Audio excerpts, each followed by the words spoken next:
I hit my wall. I'll never forget it. It was Charlottesville happened. It covered the eclipse. We had 3 hurricanes back to back. In the middle of one of those hurricanes, I had a boyfriend who had been dating for a long time who decided to break up with me on my birthday as the hurricane was making landfall. Absolutely crazy. But at the end of it, as I was like sitting for like a hot second, not because we were done working, but because I wasn't like go, go, go, go, go the whole time, I just remember being like completely overwhelmed and like, I don't think I'm well. And the producer I was with, unbeknownst to me, but I know it was him, said to our VP of news, I think Eva needs a break.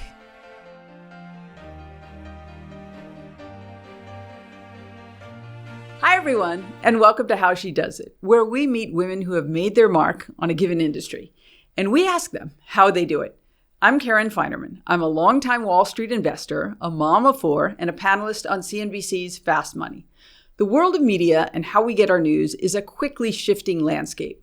For a long time, making it to an anchor position at a network was seen as the pinnacle. But those jobs, which are demanding and few and far between, can come with a cost.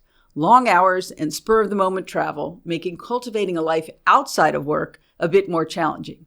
That said, many women have worked hard, made sacrifices, and achieved that kind of success. Eva Pilgrim, who was on that path, ultimately made a slightly different choice. She had worked her way up at ABC News, landing the coveted co-anchor roles, first on Good Morning America Weekend and then at GMA3. So when her agent called with an offer to be the solo anchor on Inside Edition, the longest-running syndicated news show, she leapt at the chance. While she could still pursue stories that were important to her, it also meant being able to drive her daughter to school each day and have dinner with her family. Eva joined me in the studio in New York City, and we chatted about how being raised by what she calls a Korean tiger mom influenced her, the absolutely crazy story of why she pivoted from studying medicine to pursuing journalism, and her ultimate deal breaker when it comes to who she will and won't work with. This was a really enjoyable conversation. Check it out. Eva Pilgrim, thank you so much for being with us today. Oh, thanks for having me. All right, so I want to just jump right in. You are named an anchor of GMA Weekend and then GMA3. And at that point, are you feeling like I made it? No, I think when you work in network television, you're like, okay, what's next? What's happening? You're constantly like, there's this sort of adrenaline rush that's always going. So you're constantly searching for your next story. What's my next good assignment?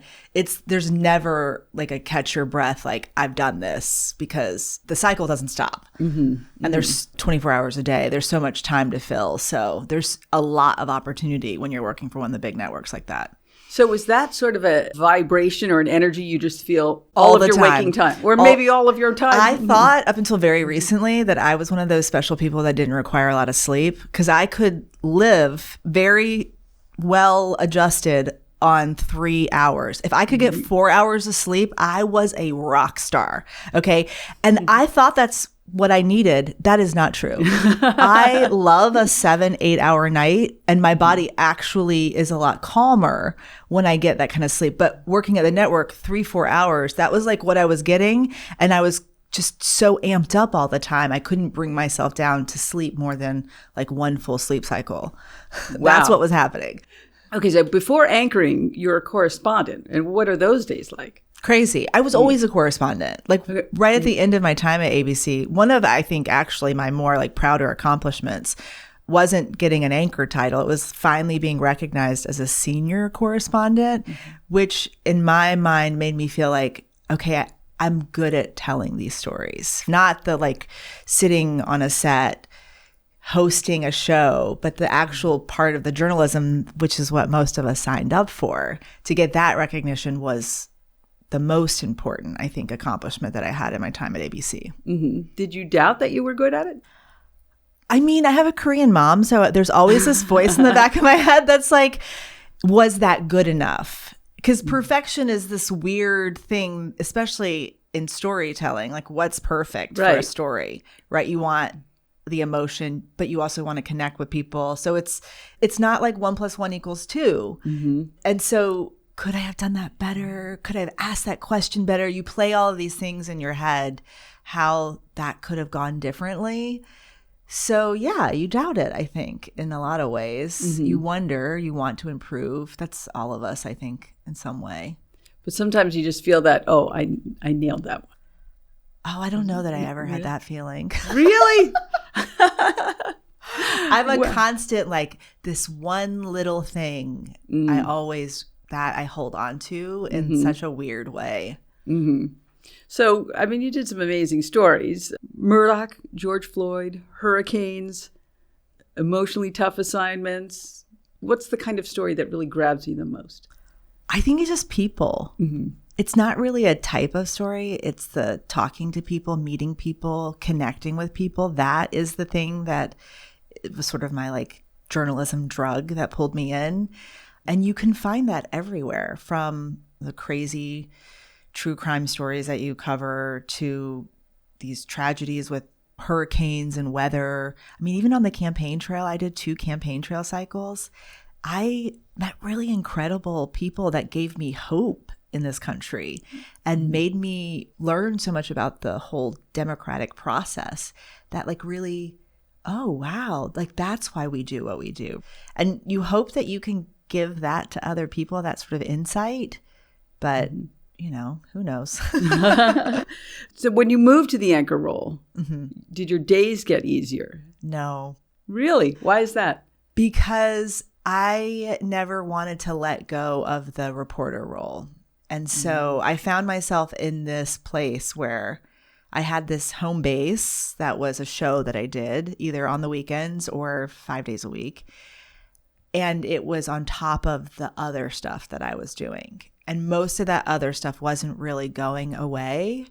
It was sometimes more high stakes than when I was a baby correspondent, because, you know, they would send you in because they needed someone with a delicate touch, or because this was a really important interview, or this person could have been either way. They weren't sure how it was going to go. So you found yourself in these more high stress correspondent situations and still doing the shows that you were required to do.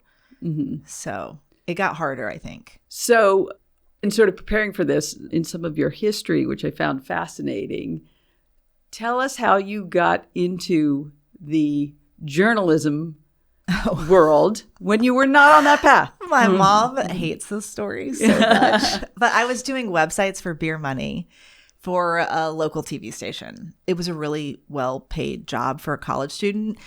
I wasn't sold on the idea of journalism. And I had gone out on this assignment for my college class and had interviewed this dad whose daughter had just passed away. And as I'm talking to him, he then just confessed to me that he had killed his daughter and said the whole thing was an accident. And I remember I was standing there. I was just asking for a picture. And I couldn't believe he was telling me all of this. And there was a photographer with me. And we got back in the car. We went and told the sheriff. And he was like, that's such a dangerous neighborhood. What were you doing there? And I still, to this day, don't have a sense of danger.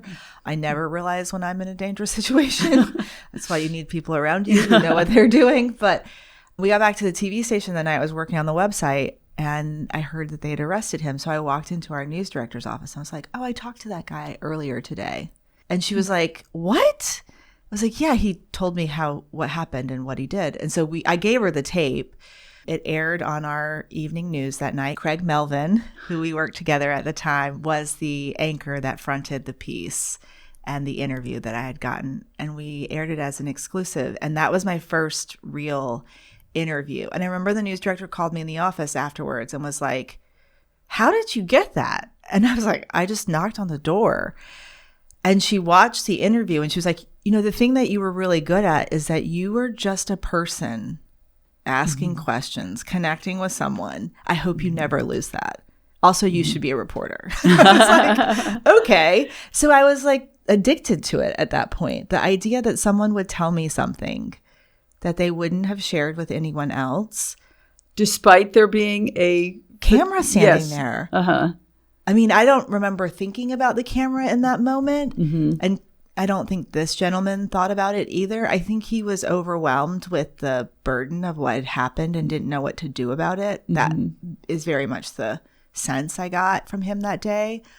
But I've never forgotten that interview because I was so naive. And I think sometimes as journalists, we overthink the questions. We overthink like how this is going to go. And at the end of the day, you just sort of have to show up and be human and hope that you can have some sort of connection with somebody and that they will talk to you in an honest and real way. And that's really the skill of the job, right? But yeah, that's how it all started. So random. I thought I was going to go to med school. So that's the part of the story where your mom is sad. Oh yeah, no. My mom was sad because I was doing that job for beer money. Oh, okay. She hates that I say that that's why I was doing that job. She was also sad that I didn't go to med school, but she was mostly sad that I tell that story every time and I say, "Oh, I was doing this job for beer money because it paid well." That is kind of a crazy story. So you had this sort of sense of, okay, I can really relate to people and help them open up. I can make people feel comfortable. That's what I realized in that moment is that if someone has something they want to tell, right? I'm not ever trying to get someone to tell something they don't want to tell. But if they have something they want to share, if you can make them feel comfortable and safe, they will share that. But it's not always the right moment, you know? And so I realized I had that skill. I think in large part because I had traveled the world a lot as a kid and moved around. And so I knew what it was to feel uncomfortable. And I've spent so much of my life trying to make other people feel comfortable so that I could make friends.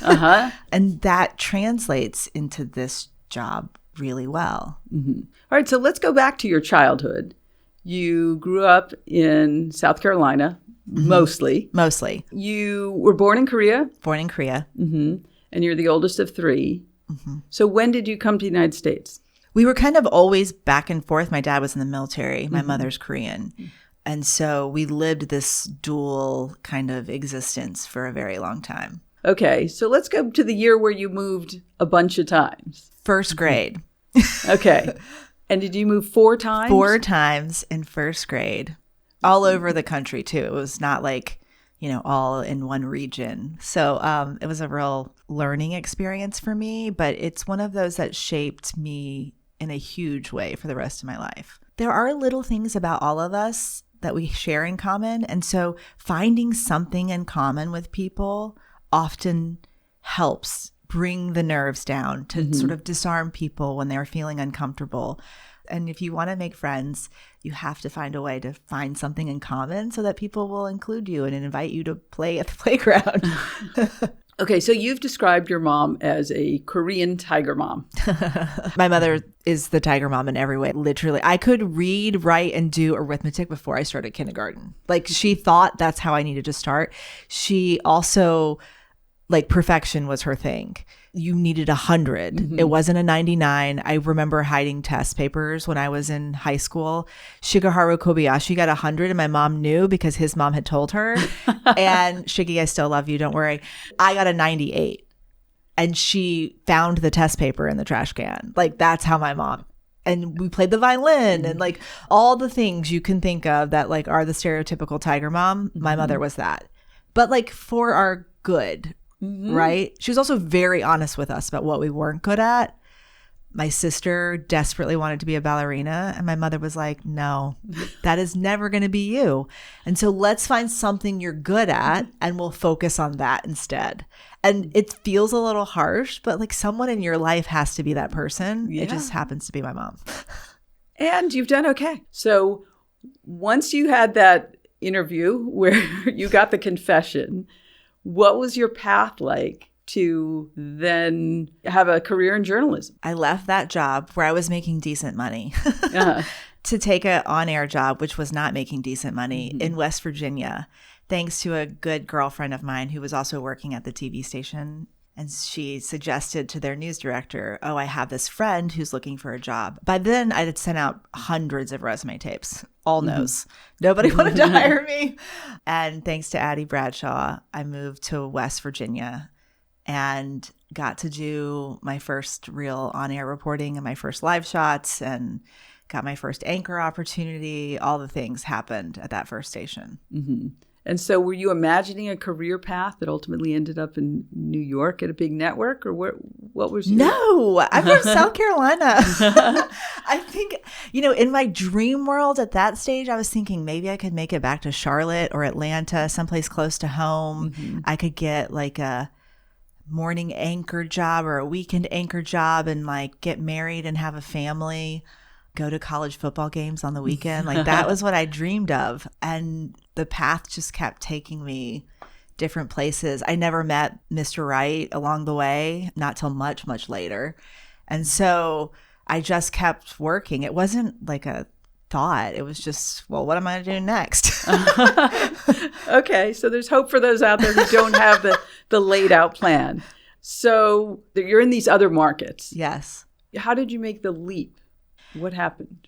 So I was in Philly, was the last local market that I worked at. And Philadelphia is an ABC O&O station there. And owned and operated. It's owned and operated by the network. And I knew I wanted to go to the network. And so I reached out to my boss and said, actually, one of my girlfriends who used to work at the station coached me through what to say to him to get him to let me go. She said, you're going to have to like really have some guts for this because you could be without a job after you say this. You have to tell him there's nothing he can do to make you stay, that this is your dream, and you hope that he'll let you chase your dream. And he may tell you to like pound sand, but you have to just, there can't be a chance that they could keep you or he's never going to let you try. And I was like, oh God, because you're risking a lot at that point. Mm-hmm. And you've come so far in your career at that point. I didn't really have a whole lot to fall back on. So I said that. And he was like, okay, well, I'll reach out to the network for you. Meanwhile, I was interviewing at all the other places, but I wanted to go to ABC. And so he didn't come back to me for a while. And then I went to our GM and he was like, are you sure you want to do this? There's nothing we could do to keep you here. I was like, no, nothing. I want to go to the network. And so I think probably a week later, I got a phone call from the head of talent for ABC. And she was like, all right, why am I just now talking to you? And I was like, well, I had to wait for permission. And she was like, how far along are you? Have you talked to anyone else? And I was like, I talked to NBC last week. She was like, all right, can you come up next week? So I came up on a Tuesday, got lost. Okay. First of all, I looked like I was an hour late because I got lost in the building and they couldn't find me. This one world news producer kept finding me by the elevator. I was mortified. I was like, is this some sort of test to see if I'm a good reporter and can figure out where I'm an investigative reporter. I'm like, why is this happening? It was like everything went wrong.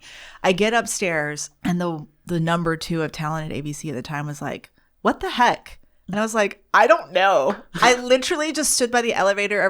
They told me to go find Rich. I couldn't find Rich. Nobody knew who Rich was at the elevator. I was just lost. For some reason, a week later, they had me come back. I met some of the other people that worked there and they offered me the job 2 weeks start to finish the full interview process. Really? I was certain I wasn't getting that job. I don't know why. They took the risk on me after I couldn't find my way off the elevator, but they did.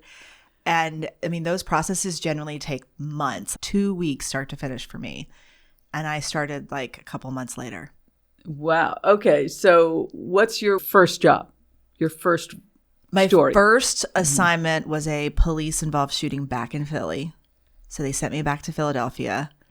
It was a street corner I'd stood on a lot of times. I knew all the police officers to call for information. It felt very safe and comfortable. Mm-hmm. And I think it was a great opportunity for me to show that I was a good actual reporter and I knew how to work my sources and I had sources. And I developed a reputation of being someone who could create sourcing pretty quickly. If you just gave me some time on the ground, all of my time in local news, I knew where to find the people. I knew who to go talk to. I knew who might actually tell me something off record. Mm-hmm. And I got good at really getting sourced fast in places I'd never lived or worked. All right. So network news, we know it's really competitive and it's really aggressive. How do you navigate that? What are your sort of deal breakers? So I think of this job as sort of outreach to people, right? Like you're oftentimes seeing people on their absolute worst day and their worst moments. So I treat people the way that I would want my loved ones to be treated. And I am very careful about who I work with and that they are an extension of my belief of that. I have voiced this, and people are aware of certain types of people who I'm like, absolutely not. I don't want that person anywhere near the story. I don't want them anywhere near a story that I'm working on, because I want, when people decide to sit down and talk with me or be a part of a story that I'm covering, that they know that it is fully honest, fully genuine, that they don't feel tricked or duped, that they have been shown compassion and kindness. It is such a vulnerable place for so many of these people to be choosing to sit in front of a camera that you have to be respectful of that. And I believe that so much that if it means I don't get the interview, I don't get the interview. It wasn't meant for me. But what I do know is 9 times out of 10, I get the interview. And it's because people feel safe. And if we can't create a safe place for people to share difficult stories, we're not doing our job well. You don't have to be gross and ugly to get an interview. You have to oftentimes see these people again. So many of the people that I've covered, I have long-standing relationships with them. I still text and call them. I still message them on Instagram. You'll see me commenting on their posts because you've gone through something together and you don't want to be this negative thought in the midst of some tragedy that they were experiencing. I don't think it was a competitive disadvantage for me. There were moments that I was frustrated because I didn't get interviews that I wanted, but it did work out for me more times than it didn't. Mm-hmm. Okay, so I want to fast forward a little bit to you're in this job, things are really working well, and you're getting more and more senior, and your days then are starting to be, maybe they've always been, very hectic. You work all the time. How are you feeling about, wow, is this sustainable? Oh no, right away I realized this is not sustainable, but it was fun. Mm-hmm. Like, it's sort of this drug. It's an adrenaline rush, right? Mm-hmm. They will call you. How quickly can you get to LaGuardia? We've got a flight for you in 45 minutes. Okay. I'm at 66th Street. Uh-huh. Okay. Do you have a go bag? I had go bags everywhere. I had a weather go bag for winter and summer. I had a winter clothing bag, a summer clothing bag. Like, I had bags all over the world at this stage of the game. And I could get to the airport because it would be whoever got on the flight was the person doing the story. So I would rush to the airport. I still to this day traumatize everyone that travels with me because I don't have a real sense of how long it takes to get to the airport because I know I can get in the airport and at the gate in 30, 45 minutes tops. I will beg my way through security to get on the other side. Working at ABC, if you do a story, you're doing it for all the shows. So it's like GMA, World News, Nightline, any special events, like it's just around the clock. And you would go, if you were on a story that had legs and was lasting, you'd go weeks without coming off of that schedule and you'd work through the weekend. But yeah, I mean, I hit my wall. I remember, I'll never forget it. It was Charlottesville happened. I covered the eclipse. We had 3 hurricanes back to back.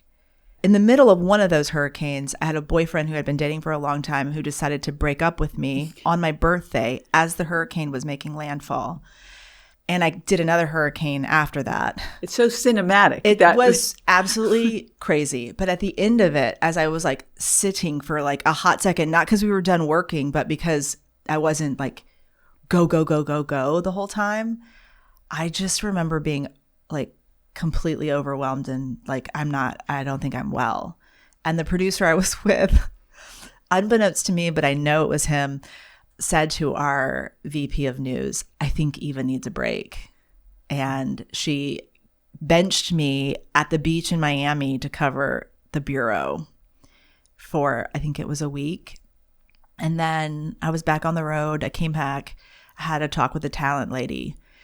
Again, tearful conversation, like, I don't know if I can do this anymore. I can't be gone all the time. There were maggots in my trash can when I got home because I'd been gone for so long.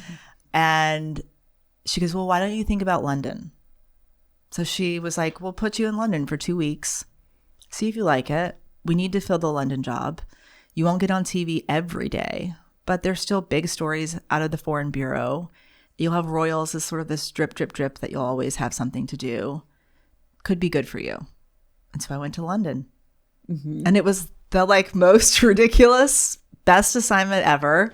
Met my husband. Well, I met my husband before I went to London, but I literally like dated my husband while I was in London. 2 weeks turned into many, many months. And it was the sort of nervous system reset that I needed to be able to keep doing it. Now, I heard your mom, was she involved in some way of you choosing your husband, I guess?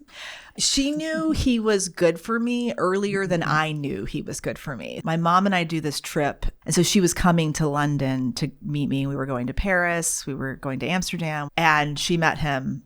And she instantly knew he was like, we were just saying we were friends at the time. And she was like, no. He's it. Because he was just like unbothered by my crazy schedule. He was like, go. Like I got some crazy thing happened in Germany while all of this was going on. And he was like, go, hurry up. Like, do you need to borrow? And he's like offering help. And my mom's like, what's wrong with this man? Clearly he's meant to be your husband. Like he's on board for your chaos. Like you two deserve each other. And so she very much in the very early part was like, how am I going to marry that? He's not American. Like this is nuts. By then I'd moved back to America. Oh, okay. That's when we realized we liked each other. Not while it was convenient and we were both in the same place. After we leave, we're both like, wait a minute. And my mom's like, this is it. Just do it. I'm like, long distance across the ocean? Are you crazy? She's like, Eva, he'll be here in less than 6 months. And he was here in like 3 months' time. Really? At the point that we decided it was a thing, I think he was here. It might have only been like 2.5 months. Okay, so you've had a moment to breathe a little bit. How did the anchor thing happen? Oh, because I was in London. So fully removed from all of it. Okay. I was living my best London foreign correspondent life at that moment. We were still trying to figure out, like, is this the job I was going to take? They were auditioning weekend anchors for GMA in New York, and I was out of the picture across the world. And I get a random email, okay, you got to come back. We want you to fill in on weekend GMA. And I was like, what? Of course you're not going to say no. So I was like, okay. So I like come back to New York, back to my apartment, fill in on weekend GMA. I thought it went well. They asked me to like fill in again. I just like kept, and I didn't know what was happening. We were just like waiting it out. I mean, they had auditioned so many people by that point. I came in at the very last minute, then they offered me the job, which is why my now husband was in London. And we were confused because we didn't realize we weren't going to both be in London. And we had never been forced to confront our feelings. Which is pretty funny for someone who gets other people to really tell them what they're... Yeah, probably. So. You know, I had come out of that relationship. So I think I was just enjoying the company of a friend. And he was a friend first before he was someone that I was like romantically interested in. So I didn't think a whole lot about it. Just fast forwarding a little bit more. You're the anchor of GMA 3. You're in the middle of your contract and your agent calls you. Yes. What is that call about? Well, you have to understand at this point that the agent calls, they had laid off the whole GMA 3 staff. I did not get laid off, but the whole staff that had been the team I had worked with for 2 years had been laid off. And I had a sneaking suspicion that they were going to renegotiate my contract. So we had been putting feelers out just to get an idea of what my market value would be and had some things in play. But quietly, like very quietly. And the agent calls about Inside Edition. I didn't even think that job was available. I thought they'd filled that job. I knew Deborah Norville had retired, but I thought they'd already decided who they wanted on it. We didn't even put our hand up for it. We'd never had any conversations about that. And she leads with, she goes, I just want you to know what the hours are first.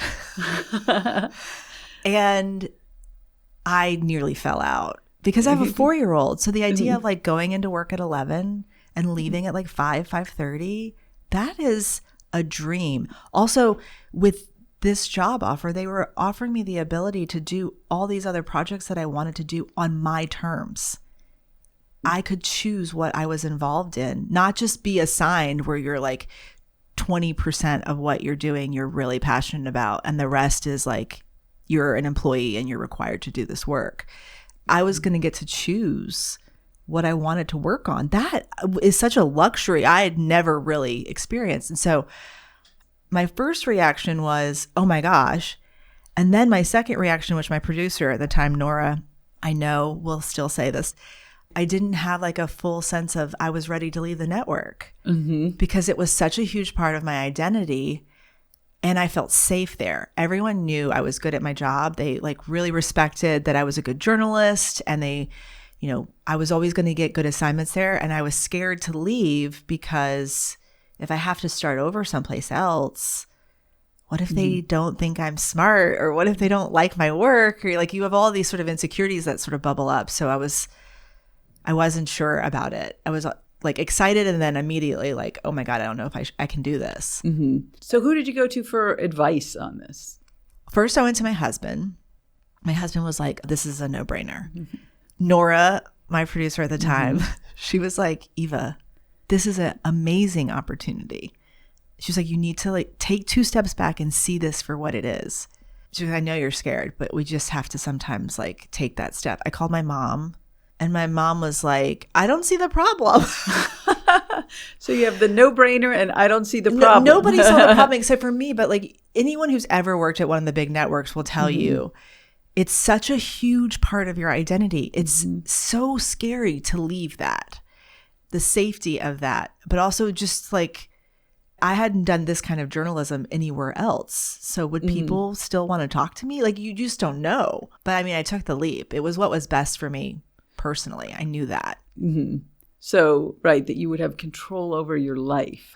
Control over my life, but also over my work, right? Yeah. I could do a podcast if I wanted to. I could do a doc if I wanted to. I could do other shows if I wanted to. Like, I wasn't limited to just this one thing. This was my home base. Anchoring had always been my home base. But now all the other stuff was what I wanted, not just what I was required to do because it had been assigned to me. And so once I had time to settle and think about it, I realized this was the better opportunity, but it wasn't not scary. What did Deborah Norville say to you? She sent me this funny email right after the announcement. One, she was surprised she'd stayed for so long. And she was there for 30 years. 30, but so everyone at Inside Edition has been there, like so many of them 30, 35. I mean, they've been there an eternity, most of them. And it's because it offers this sort of stable life where you have a whole life outside of it and you get to do that job. Like, there's not that many jobs in broadcasting that allow that. So you've been at Inside Edition about 6 months now. What are some of your favorite stories that you've done there so far? Oh my God. I love the very last story of every show we ever do is always something that leaves people feeling nice, or you hope that they laugh, or you hope they feel good. Those are probably my favorite stories. I usually laugh out loud. They play this game where they don't show it to me in advance, and they often don't put the script in.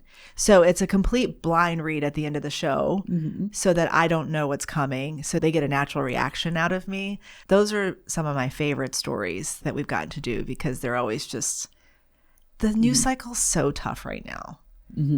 It feels heavy. Like people are struggling to feed themselves, the politics of it all. When you look at true crime stories, that all feels, it weighs on people. I love that at the end of every show, we get the chance to make people smile and feel good. And that feels like a little gift that we get to give people every night. I know they've given you some latitude. Is there a particular story that you can tell us about that you're wanting to do? No. That you can't share with us? I can't share. We are working on things. We're actively trying to get people to sit down with us. Some things are going smoother than others, as people who work in the industry will understand. But yes, they do. They give me a great amount of latitude. So how do you remain competitive? I mean, that was a huge motivation for me to take the job, was this idea of, I'm a consumer of media, right? I'm in my 40s. My friends are in their 40s. I have cousins in their 20s and 30s. And I sort of had this realization that if I want to be doing this job in 10, 20 years, I need to be doing those things that my friends are consuming and that I'm consuming outside of the job that I do every day, right? I listen to podcasts all the time. I watch videos on my phone. I'm rarely turning the TV on in my home because I have a 4-year-old and I don't want the TV on in my home unless it's very purposeful for her to be looking at a screen. And so people are not consuming media. They're just consuming it in a different way. And so what is it that I'm good at? And I can take those skills and do them in those places. And that was a huge part of why I took the Inside Edition job, was the freedom to get to do those other projects in that way. And that wasn't an option for me working at a big network. And I knew it. Now, the only person saying no is me being chicken, right? Like, okay, I just have to okay, you got to do it. You can do it. And there is a bit of vulnerability to put yourself out there and do those things, as you know. Yes. And so that's the direction that I'm heading in, and hoping I can take the skills I learned as a network correspondent and move them into that space and have meaningful conversations with people, all kinds of people, in a place where I know my friends will find me. How about Ella? Has she noticed that your schedule is different? Yes. She 1,000% knows that the schedule is different. I wake up with her in the morning. We do breakfast together. I take her to school.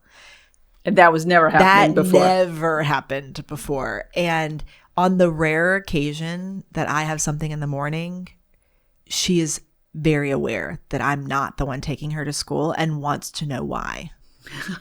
Like, mommy takes me to school now. And she loves that I'm home at night and we have these whole conversations at night sitting around the dinner table. I never made it home in time for dinner. I was like rushing to get home to do like bath time and reading a book before she fell asleep, was sort of the world that I lived in before. I feel like it's a gift, because how long do they actually like you? And there's going to come a point where she's not going to want me around. And I know it's like not that far off in the future. Well, and she's 4. I think you got some time. Yeah. I'm just trying to soak it all in and, enjoy it. All right, we're going to take a quick break and we'll be right back with Eva in the lightning round. Okay, Eva, it's time for the lightning round. We have some fun questions for you, a few would you rather type questions. All we ask is that you just answer the first thing that pops into your head. Okay, here we go. Would you rather run or do yoga? Run. We know you love dogs. Would you rather walk your rescue dog, Teddy, or sleep with Teddy? Sleep with Teddy. And he snores. Would you rather drive through a blizzard or drive through a hurricane? Ooh, at least the hurricane you can mostly see. Okay. What is your best travel hack? Best travel hack? I pack absolutely the most minimal amount of things, and I multiple layer things, right? So jeans and shirts that go with like 5 different shirts, and it's like all the same color, so they all mix and match. Excellent. Would you rather do your own hair and makeup or do your own styling? I mean, I did both for forever. I'm better probably at my hair and makeup, so I would say that. Okay. Would you rather go to a Cyndi Lauper concert or an SEC football game? Ooh. Oh, I love Cyndi Lauper, but I probably have to say SEC football game. Okay, we won't tell her. What is the most romantic spot in London? So my husband and I, on our very first date, went to the Churchill Arms, which is a very like run-of-the-mill pub.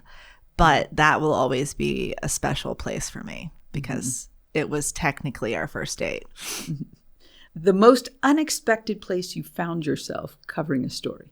Oh, I mean, I found myself in a lot of unexpected places. I was in a hole in the Mojave Desert after, I think it was an earthquake, and I was arguing with an NBC correspondent about where to stand on the hole so that we both could use the hole for our live shots. That was pretty weird.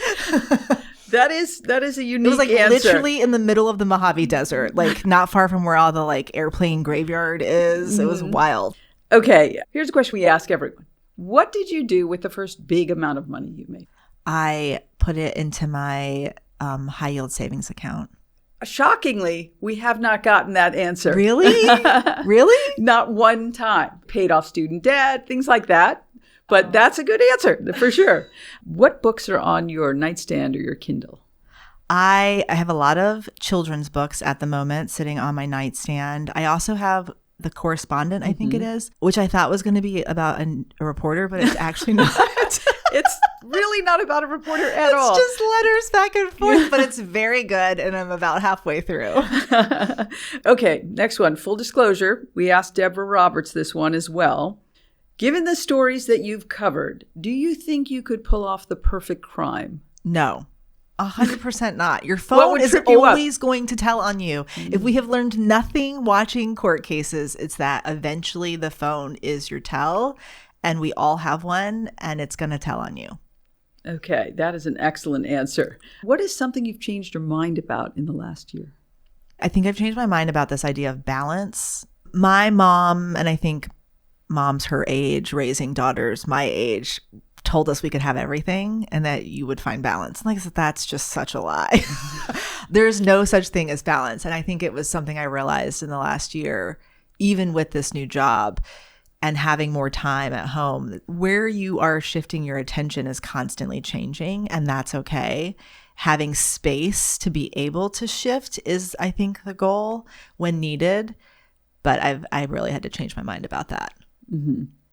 Okay, for a work assignment, would you rather travel to space or go to jail for a week? Oh, those both sound terrible. Right? I mean, sorry. Space is like scary. Oh my God, I think it's terrifying. Have you seen one of they're not rocket ships anymore. They're these tiny little capsules, and they're all little sardines. I've sat in one because I went to NASA. I've gotten to be inside of one of them. I have no desire to be there, but also I don't want to go to jail. Okay, we won't force an answer from you then. Last question, 2 parts. What is the best investment you ever made and the worst investment you ever made? And investment can be anything you define in a class or whatever. It doesn't need to be an investment, but it can be. I think the best investment I've ever made was probably like time. I'm very ADHD in the way that like I obsess over things, but I give myself that sort of freedom. Like I was obsessed with roses last summer. I was taking classes to learn to be a Pilates instructor for a while. Like that sort of brain space to obsess over certain things that are just for my brain to be absent from whatever else is happening in my life and the world. I think the worst investment I've ever made was probably my house. I mean, I love my house, but it's like owning a home is like a whole thing. Yes, it can be a money pit for sure. Yes. Yeah. And I think we're in the black, but it's a time suck and it's a financial suck. So, But it is your home. We bought it because we had a child and we wanted to create a home. And so it is worth it in that way, but I don't know that it's a great investment. Okay, that is an excellent answer. Eva, thank you so much for spending the time with us. Thanks for having me. You can catch Eva Pilgrim each weeknight on Inside Edition. Check local listings for times and stations in your area at www.insideedition.com. Wishing you a week filled with meaningful work and time with your loved ones. We'll have another great conversation for you soon. Until then, onward.